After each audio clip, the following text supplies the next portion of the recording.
అన్న ఈ ఎన్టీవీలో స్టోరీ వచ్చింది, సదరు మంత్రి సదరు ఐఏఎస్ ఆఫీసరు అని చెప్పేసి స్టోరీ వచ్చిన తర్వాత ఇదంతా కథ కొనసాగిన తర్వాత ఇయ్యాల ఏబిఎన్ రాధాకృష్ణ రాసుకొచ్చిన ముచ్చట ఏంటంటే, ప్రచారంలో ఉన్నది రేవంత్ రెడ్డి ఎన్టీవీలో కథ రాపించుకొచ్చిండు అని. రేవంత్ రెడ్డిని కాపాడేందుకు బట్టి విక్రమార్కను లాగి మరి బట్టి విక్రమార్క మీద ఆరోపణలు చేసిండ్రు. ఇది ఏడు దాకా తారదీసిందంటే, నైనీ కోల్ బ్లాక్ సంబంధించి, ఒరిస్సాలో ఉన్న నైనీ కోల్ బ్లాక్ సంబంధించి ముగ్గురు పోటీ పడుతున్నారు.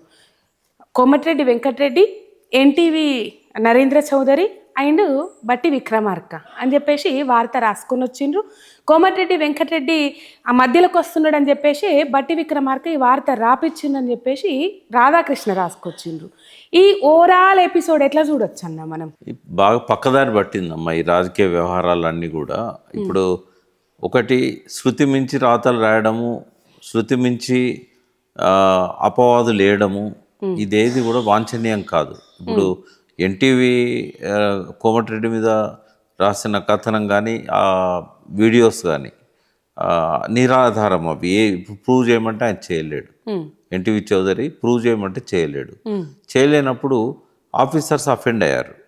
ఇప్పుడు అక్కడ పనిచేసిన జిల్లా కలెక్టర్ మహిళలు ఎవరైతే ఉన్నారో వాళ్ళు జేఎస్ రంజన్ వాళ్ళ అధ్యక్షుడు కంప్లైంట్ చేశారు. వాళ్ళు సహజంగానే వాళ్ళు రియాక్ట్ అవుతారు. తర్వాత రాధాకృష్ణ రాసిన రాతల్లోనే నిద్రమాత్రలు మింగింది ఒక అధికారిని అని కూడా రాశాడు.